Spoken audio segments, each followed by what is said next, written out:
ఎన్నికలు జరుగుతున్న సందర్భంగా ఇక్కడ మన గ్రామానికి నిన్ననే అడగడం జరిగింది. మా విలేజ్ కి ఎమ్మెల్యే ఎలక్షన్లప్పుడు మన అభిమాన నాయకుడు రాలేడు, ఈ రోజు ఈసారి ఖచ్చితంగా మీరు విలేజ్ లకు రావాలని చెప్పి అడగడం జరిగింది. అడిగిన వెంటనే మన గ్రామం అంటే మన ఆట అందరికీ చాలా అభిమానం. ఎందుకంటే అందరం పేదవాళ్ళం ఉంటాం కాబట్టి పేదవాళ్ళంటే అన్నకి చాలా అభిమానం. అందుగురించే మన బండ్లగూడెం రావడానికి వెంటనే ఒప్పుకున్నాడు. మొన్న టైం దొరకలేదు ఎమ్మెల్యే ఎలక్షన్లప్పుడు, ఎంత ట్రై చేసినా కానీ టైం దొరకనందువలన మనకి ఏదో ఒక 10 నిమిషాలు టైం ఇవ్వడం జరిగింది. ఈ రోజు ఖచ్చితంగా అన్న రిక్వెస్ట్ చేయడం జరిగింది. ఆ రిక్వెస్ట్ కు ఒక 10 నిమిషాలు వచ్చిపోతానని చెప్పడం జరిగింది.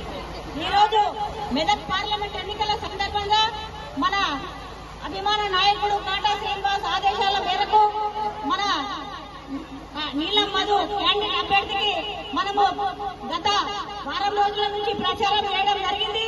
ఈ రోజు ప్రచారంలో భాగంగా ఇక్కడికి మన అభిమాన నాయకుడు రావడం జరిగింది. కాబట్టి ఈ కార్యక్రమానికి విచ్చేసినటువంటి మన నియోజకవర్గ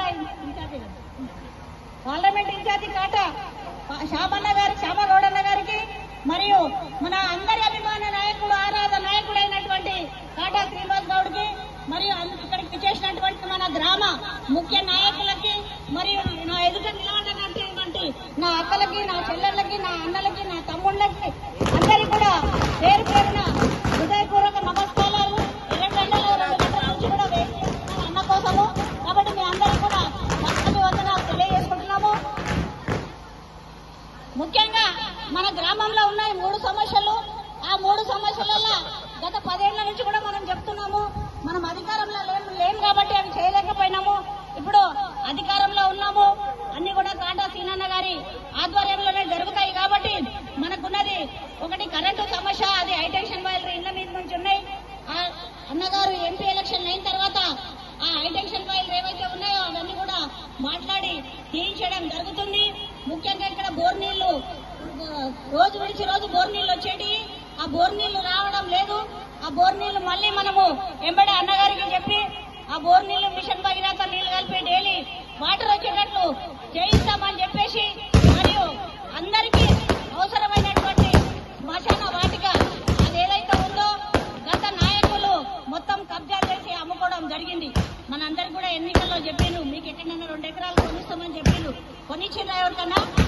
ఎవరికి కొనియలేదు. కొనిస్తాం శ్మశాన వాటికన్నా అమ్ముకున్నారే తప్ప మనకెవరు కూడా కొనియలేదు. కాబట్టి ఈసారి మాయ మాటలు ఎవరు కూడా నమ్మకుండా ప్రభుత్వం అధికారంలో ఉంది.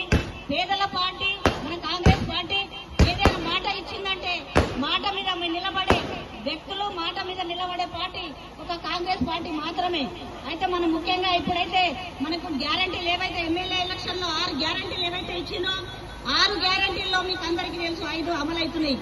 ఇంకా ఒకటి దసరా దీపావళి లోపల ఇంకా ఒకటి 2 అమలైతాయి. కాబట్టి ఇప్పుడు ఏంటంటే టీఆర్ఎస్ వాళ్ళు కానీ బీజేపీ వాళ్ళు కానీ చెప్పే మాటలు మీరెవరు నమ్మకుండా మన నాయకుడు ఏదైతే చెప్పినా మనకి చేతి గుర్తుకు ఓటేసి ఈ 13 తారీఖు నాడు ఎలక్షన్ లో చేతి గుర్తు పైన ఓటేసి భారీ మెజార్టీతో గెలిపించాలని చెప్పేసి మన నాయకుని ఆదేశం. ఆ ఆదేశాన్ని మనమందరం శిరస వహించాలని చెప్పేసి కోరుకుంటూ మీకు అందరు కూడా ఈ ఎర్రటెండలో ఇంతసేపు మనం వెయిట్ చేసినందుకు మీకు అందరికి కూడా పేరు పేరున పాదాభి వందనాలు తెలియజేసుకుంటూ శ్యామన్న గారు మాట్లాడాల్సిందిగా